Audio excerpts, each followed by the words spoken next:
하나님 말씀은 마태복음 18장 1절부터 4절까지입니다. 마태복음 18장 1절부터 4절까지입니다.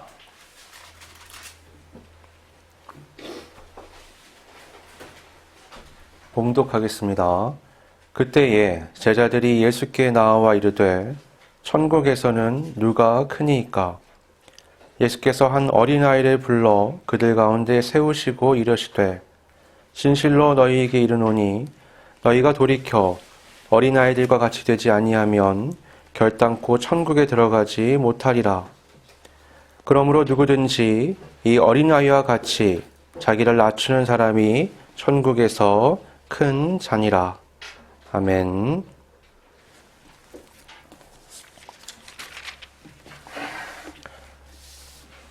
먼저 사과의 말씀을 드리겠습니다. 오늘은 어린이 주일이 사실 아닙니다.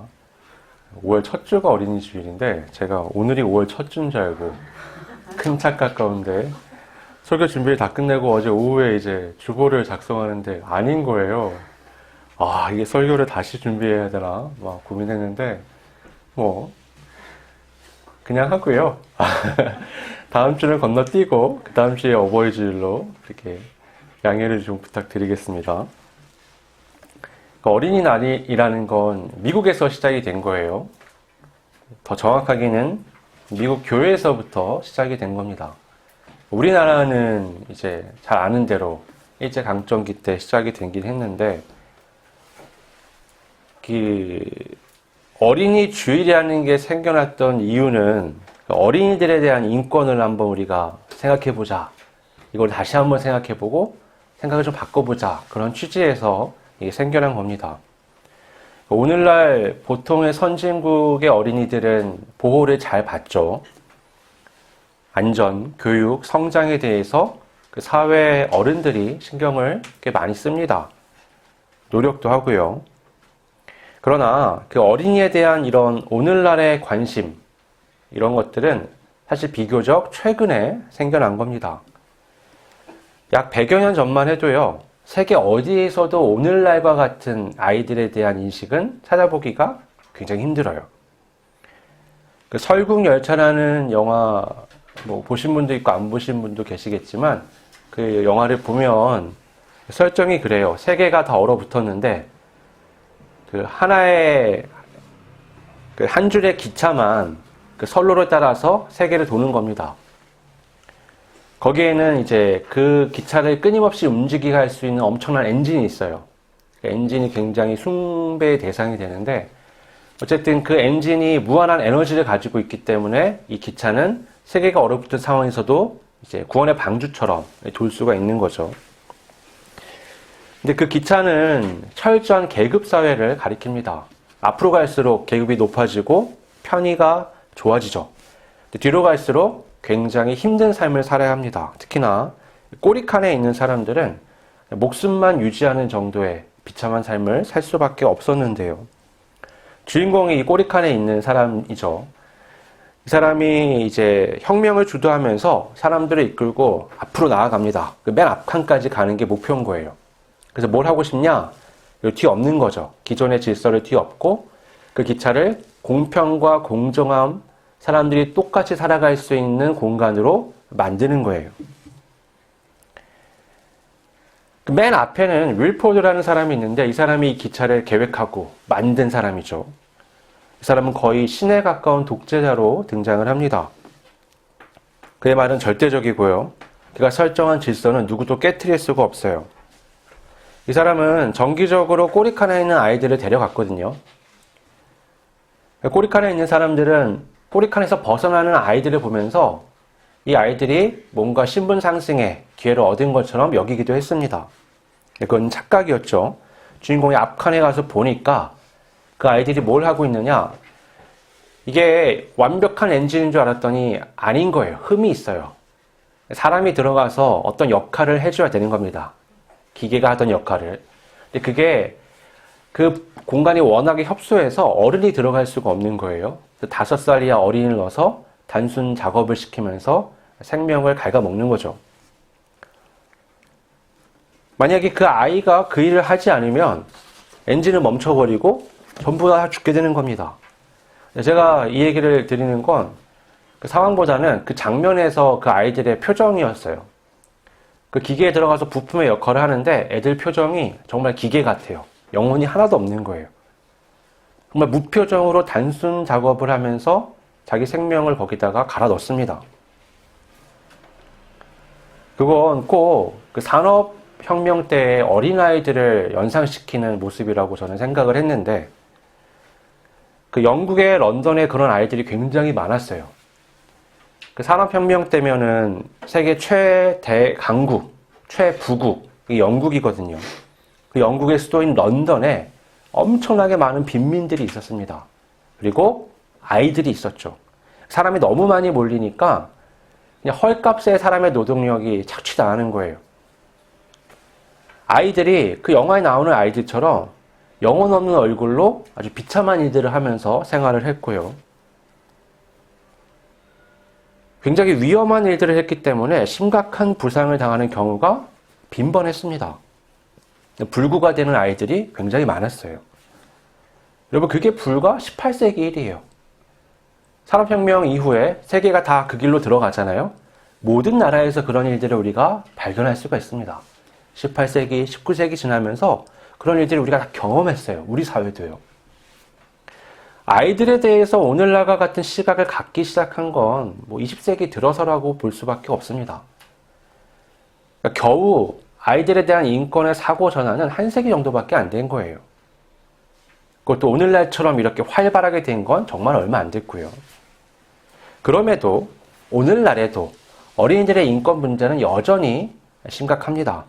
많은 나라의 어린이들이 우리가 당연하게 지금 이 사회에서 여기고 있는 보건, 의료, 교육, 성장, 어떤 보호에 대해서 기본적인 권리를 갖지 못해요. 그 여전히 아이들에 대한 인식의 변화는 현재 진행형인 거죠. 우리 사회도 여전히 아이들과 관련된 심각한 문제들을 우리가 매년 뉴스를 통해서 지켜보잖아요. 근데 아마도 앞으로도 이런 일들은 계속해서 일어날 것이다라는 생각이 들어요. 아이들을 대상으로 한 범죄나 아이들을 방치하거나 아이들을 챙기지 못해서 일어나는 많은 일들은 생겨날 수밖에 없습니다. 왜 그런가 곰곰이 생각을 해보면 그건 근본적인 문제가 있어요. 아이들은 의존적이죠. 아이들은 어른에 비해서 상대적으로 신체적인 능력과 사고력이 부족합니다. 그래서 어른에게 기대는 형태로 삶을 살 수밖에 없어요. 아이들은 다양한 어른들을 경험할 수도 없습니다. 그러니까 애들이 다니면서 스쳐 지나가듯 어른들을 경험하긴 하지만 아이들이 깊게 관계를 맺고 경험할 수 있는 사람은 부모나 친지 정도밖에 없는 거예요. 그러니까 내가 지금 경험하는 이것이 어떠한 것인지 비교를 통한 객관적 사고를 갖기가 굉장히 어려운 겁니다. 지금 이 어른한테서 경험하는 게 좋은 건지 나쁜 건지 분간이 안 되는 거예요. 그래서 여러분, 어린이의 삶을 좋은 방향으로 이끌 수 있는 유일한 방법은 뭐냐? 그건 아이를 대하는 어른의 생각이 바뀌는 겁니다. 어른이 온전한 생각과 마음과 행동을 한다면 아이들은 당연히 좋은 길로 걸어갈 수 있겠죠. 그러니까 어린이가 중심인 어린이 주일은 실제로는 뭐에 초점이 맞춰져 있는 거냐면 어린이를 바라보는 어른의 사고의 전환에 목표가 있는 겁니다. 목적이 있는 거예요. 근데 그런 시작을 교회가 시작했다는 게 오늘날 그리스도인으로서 우리에게 시사하는 바가 있는 겁니다. 그리고 그런 교회의 인식의 변화는 바로 성경 안에서 어린이를 바라보는 예수님의 어떤 말씀과 행동을 통해서 우리가 그 가르침에서부터 가져올 수 있는 거죠. 바로 오늘 본문과 같은 상황에서 말입니다. 오늘날에도 어린이에 대한 어른들의 인식 문제가 심각한데 무려 이 시대, 2000년 전에는 얼마나 심각했을까요? 이 시대는요, 어린이는 안중에 없는 시대입니다. 그냥 아이에 관심이 없어요. 예수님의 제자들은 모두 다 젊은 남성들이었습니다. 이 사람들은 예수님을 쫓으며 인생을 걸었죠. 그들은 예수님이 언젠가 하나님 나라의 왕이 되시면 자신들도 그 과업을 함께 이루는 공을 가지고 예수님의 옆에서 한 자리를 차지할 것이라는 부푼 희망을 가지고 있었습니다. 그래서 그들의 경쟁 상대는, 그러니까 비교 대상은 누구였냐면 늘상 그 제자 그룹 안에였어요. 서로를 보면서 야, 누구의 공이 큰가? 이번엔 누가 잘했나? 누가 못했나? 1위 1비 하면서 그날이 오기를 기대하면서 내 자리를 가늠해 보는 거죠. 그렇게 매일같이 비교하면서 우위를 차지하기 위한 논쟁을 서로 막 했습니다. 그러다가 어느 날 문득 그런 생각이 든 거예요. 야, 우리끼리는 네가 높니 내가 높니 네가 잘했니 내가 잘했니 막 얘기하는데 야, 이거는 왕이 되시는 우리에게 자리를 주시는 주님이 어떻게 생각하시는지가 더 중요한데 우리가 너무 우리끼리 싸우고 있었구나 이렇게 생각했을 것 같아요. 그러니까 주님께 가서 오늘 이런 질문을 하는 거죠. 천국에서 누가 크니까? 그러자 예수님은 한 어린아이를 불러서 그들 가운데 세우십니다. 이 아이는 제자 그룹에서는 전혀 비교 대상이 아니었던, 안중에도 없던, 생각지도 못한 존재예요. 근데 그 아이를 제자 그룹 가운데 딱 세우신 거예요. 이 아이는요, 이름도 없습니다. 성별도 없어요. 헬라어 표현 중에서 이 아이, 원어로 되어 있는 이 아이의 표현은요, 중성입니다. 그러니까 어른의 시각으로 보면 이 아이는 그냥 아무것도 아니에요. 아주 작은 존재에 불과합니다. 그런 아이를 그들 앞에 세우신 겁니다. 그리고는 이렇게 말씀하시죠. 진실로 너희에게 이르노니 너희가 돌이켜 어린 아이들과 같이 되지 아니하면 결탄코 천국에 들어가지 못하리라. 그러므로 누구든지 이 어린아이와 같이 자기를 낮추는 사람이 천국에서 큰 자니라.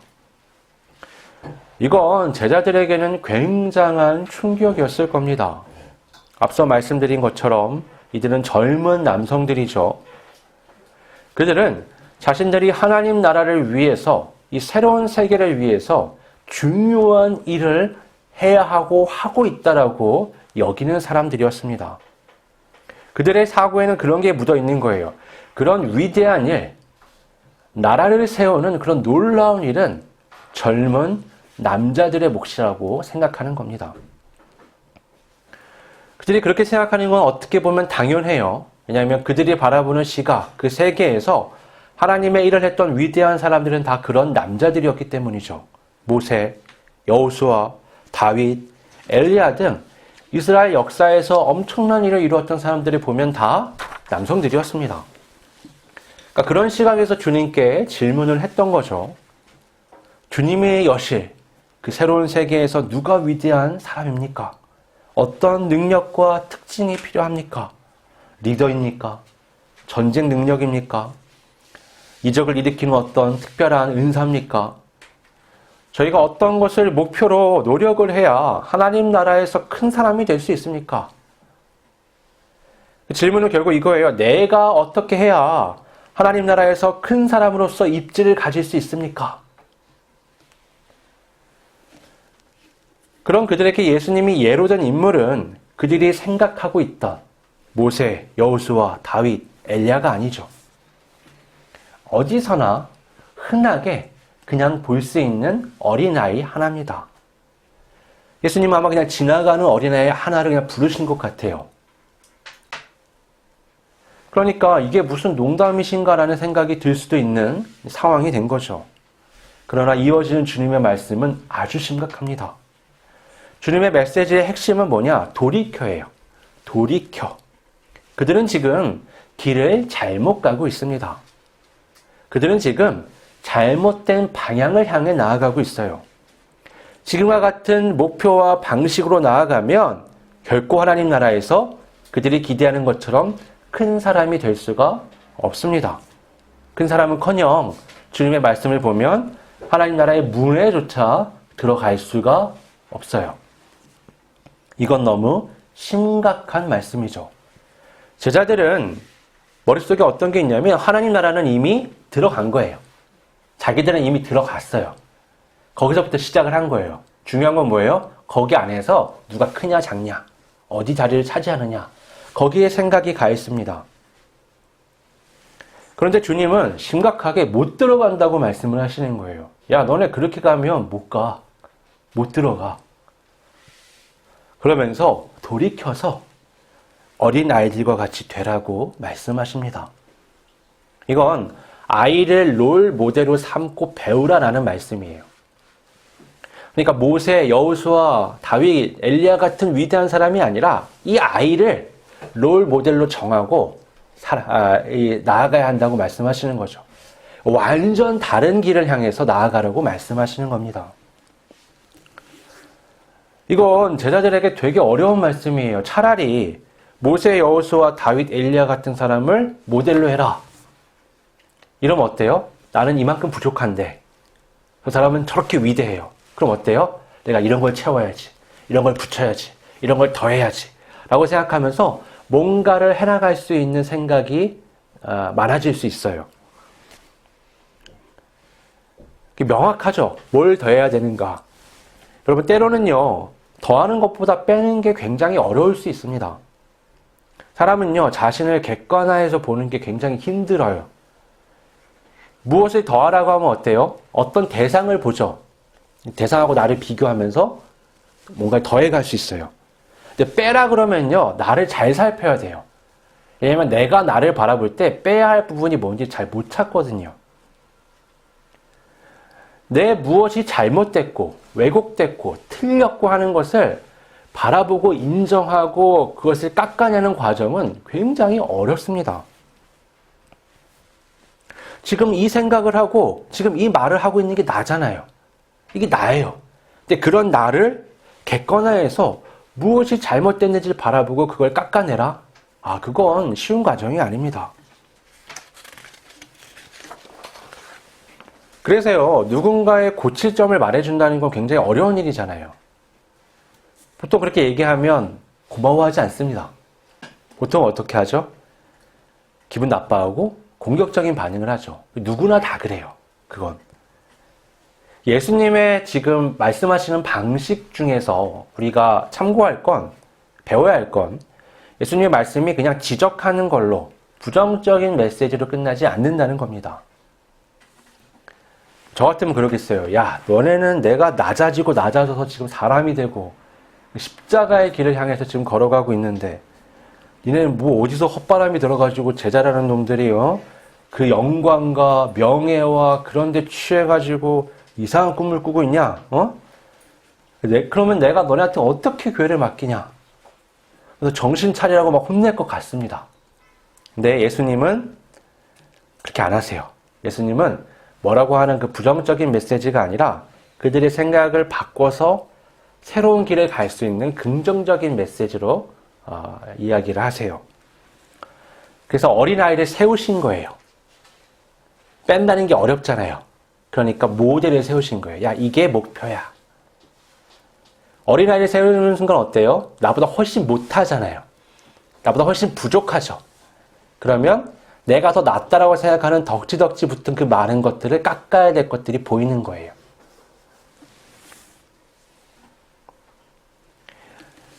이 아이를 봐라. 이 아이의 특성을 봐라. 그리고 지금 너네가 왜곡되이 덧붙여 놓은 인간상을 봐라. 그리고 깎을 게 뭔지 확인해라는 겁니다. 그래서 이 아이 정도가 될 때까지 너희들은 낮아지는 과정을 통과하라는 거예요. 이 아이는 아무것도 아니죠. 말 그대로 제자들의 눈에는 아무것도 아닙니다. 이 어린아이처럼 되라는 건요, 아무것도 아닌 자가 되라는 거예요. 다 깎아내라는 겁니다. 제자들은 지금 눈앞에 아주 중요한 현안이 있어요. 로마에 의한 탄압의 이스라엘의 역사가 있고요. 부패한 종교 세력에 의한 만행이 있고요. 이스라엘 국민들을 계몽시켜야 되고요.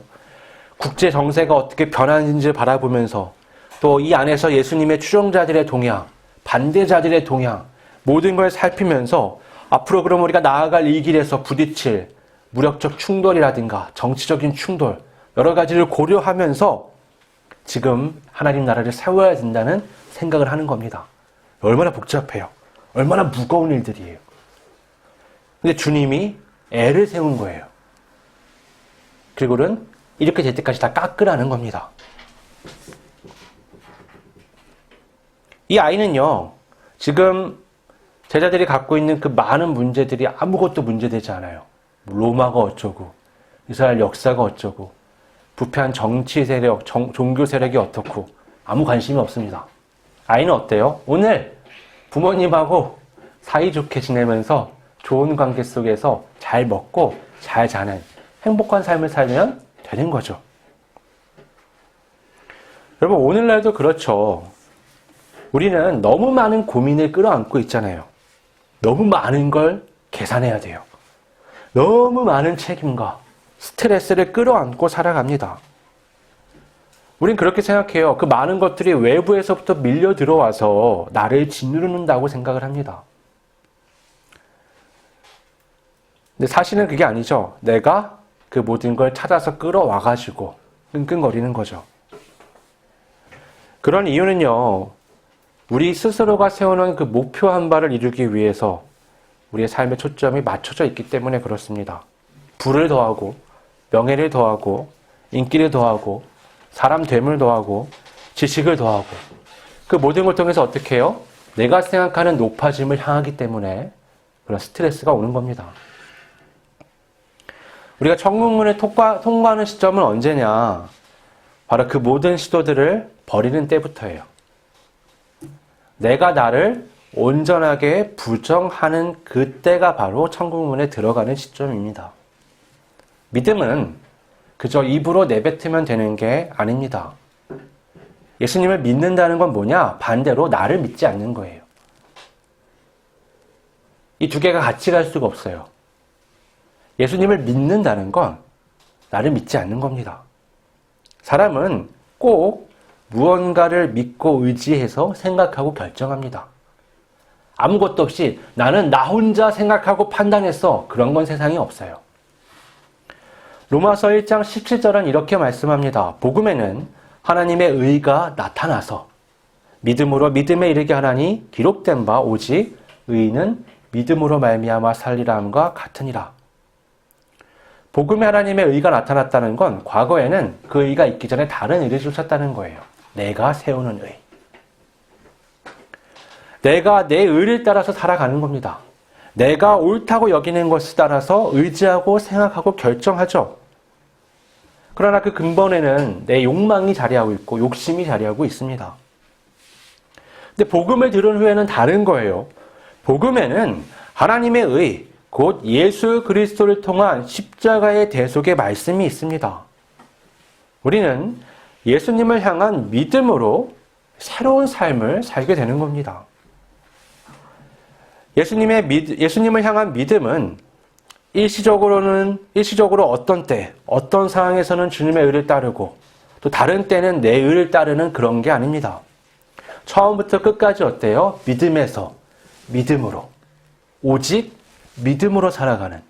그러니까 나는 믿지 않는 거예요. 오직 주님을 향한 믿음으로 살아가는 게 바로 그리스도인의 삶이라고 할 수 있습니다. 그렇게 자기 십자가를 지고 주님의 뒤를 따라 자신을 십자가에 못 박아 죽이는, 부정하는 그 과정을 통과하는 것이 바로 믿음이에요. 그게 어린아이처럼 되는 겁니다. 어린아이는 안 우겨요. 엄청 떼쓰는 것 같죠? 아니요. 가만 보면 애는 쉽게 생각을 바꿉니다. 자기 감정을 잘 꺾어요. 그래서 부모와의 관계를 잘 유지해가죠. 어른들은 관계가 깨지잖아요. 그게 어떻게 해요? 끝까지 안 굽히니까. 아이들은 그러지 않아요. 때를 쓰고 아빠 엄마에게 화를 내기도 하지만 아이는 어때요? 결국 부모 앞에서 부모를 의지하며 살아갑니다. 4절에서 주님은 이 아이처럼 자신을 낮추는 자가 천국에서 큰 자라고 말씀하십니다. 이거 역설이죠. 이 제자들의 사고에서 낮은 자는 낮은 자예요. 높은 자는 높은 자죠. 그들의 생각은 사실 틀린 게 아닙니다. 이 세상의 기준에서는 말이죠. 이 세상에서는 낮은 자는 낮은 자고요. 높은 자는 높은 자예요. 아이는 아이죠. 그런데 천국문을 통과하는 순간 이게 뒤집혀 버립니다. 낮은 자는 높아지고요. 높은 자는 낮아집니다. 이건 마치 모든 게 반대인 거울 세상으로 들어가는 거랑 같아요. 우리가 지금 거울 보면 어때요? 뭐 오른쪽, 왼쪽, 좌우만 다르죠. 근데 완전히 다른 거울 세상이라고 생각을 해보세요. 앞으로 가려고 그러면 뒤로 가야 되고요. 올라가려고 하면 내려가야 되고요. 오른쪽으로 가려면 왼쪽으로 가야 되는 거예요. 그런 세상을 통과한다. 그럼 생각을 완전히 바꿔야 되는 겁니다. 생각을 완전히 뒤집어야 돼요. 그렇지 않으면 그 세상으로 들어갈 수가 없죠. 오늘 말씀과 대조적인 말씀이 예수님이 비유하신 그 부자가 천국에 들어가는 거잖아요. 부자가 천국에 들어가는 게 어때요? 낙타가 바늘길을 통과하는 것보다 어렵다라고 말씀하시죠. 이스라엘 세계에서 부자는 높은 자예요. 큰 자예요. 하나님께 복을 받은 자예요. 그래서 부자가 된 거죠. 근데 예수님 뭐라고 말씀하세요? 야, 그런 문을 통과 못해. 천국에 들어갈 수 없어 라고 말씀하세요. 그러면 그만큼 버려야 되죠. 작아져야 되죠. 잃어야 되죠. 그래야 들어갈 수 있다라고 말씀하시는 겁니다. 이게요, 부자가 천국에 못 들어간다는 얘기가 꼭 아니에요. 이건 부에 대한 집착을 버리라라는 말씀인 거죠. 욥이나 다윗 같은 사람은 굉장한 부자잖아요. 근데 하나님의 나라에 들어가죠. 그러니까 부와 상관없이 부에 대한 개념이 다르기 때문이에요. 여러분, 중요한 건 뺄셈의 신앙이에요. 여러분 보세요. 아까 거울 세상으로 들어가는 것 같은 것이 천국이라고 얘기했잖아요. 예수님 보세요. 그 세계에서 예수님은 하나님 나라의 우편에 앉는 분이에요. 그쵸? 하나님과 동등한 분입니다. 근데 이 세계로 들어올 땐 어때요? 말구유에, 가장 낮은 자리에, 가장 작은 형편으로, 일단 비참한 곳을 향하여 인생이 향하는 거예요. 근데 부활하신 후에 다시 어떻게 해요? 승천하시면서 그 세계에 들어갈 땐 다시 하나님의 보좌 우편에 가시잖아요. 예수님의 성육신과 부활과 승천의 과정을 지켜보면 하나님 나라와 이 세계가 얼마만큼 뒤집힌 세계인지라는 걸 우리가 알 수가 있습니다. 그래서 중요한 건 뺄셈의 신앙입니다. 천국문에 들어가는 것, 그 뒤집힌 세계에 들어가는 건, 그건 내가 지금 생각하는 더해야 한다는 삶의 방식에서 빼야 한다는 삶의 방식으로의 전환이 필요하다는 거예요. 예수님은 직접 그 길을, 십자가의 길을 걸어가시면서 그걸 보여주시죠. 얼마만큼 많은 것을 뺄 수 있는지, 얼마만큼 많은 것을 줄여낼 수 있는지. 하나님의 보좌에서 인간의 몸을 입고 가장 낮은 자리에서 죽음을 맞이하셨습니다. 그리고 부활하셨죠. 바로 주님의 모습을 통해서 우리가 이 세계와 그 세계를 볼 수 있는 겁니다. 예수님은 그 롤 모델로 아이를 세우셨어요.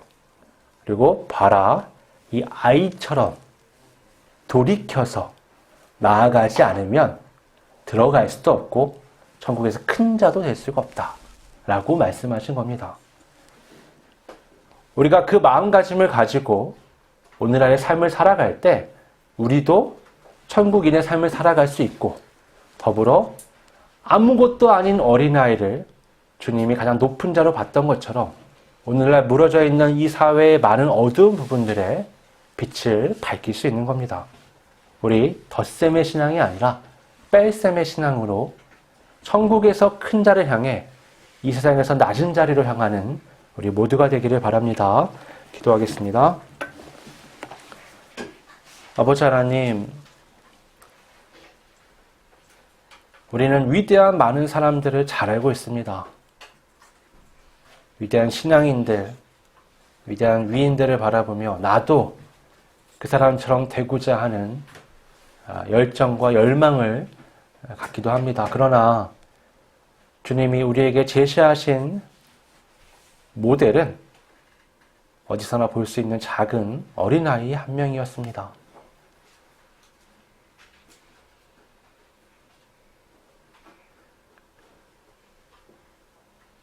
오늘날 그 어린아이 한 명을 바라보며 내 안에 너무나 많이 덧대어 있는 왜곡된 부분들을 덜어내고 주님께서 걸어가신 길을 따라 나를 온전히 부정하며 주님의 말씀에 의지하여 어린이와 같은 순수한 신앙으로 살아가기를 소원합니다.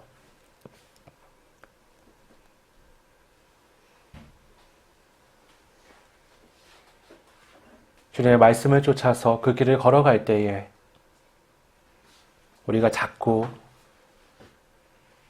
본래의 욕심과 욕망의 길로 돌아가지 않도록 우리의 생각과 마음을 붙잡아 주시고 우리의 삶의 즐거움이 세상의 쾌락이 아닌 하나님이 인도하시는 사람됨이 있음을 늘상 확인하며 주님의 뒤를 따라 나를 부정하고 주님의 뒤를 따라 낮아지는 온전한 삶을 걸어갈 수 있도록 이끌어 주시옵소서. 거룩하신 예수님의 이름으로 기도드립니다. 아멘.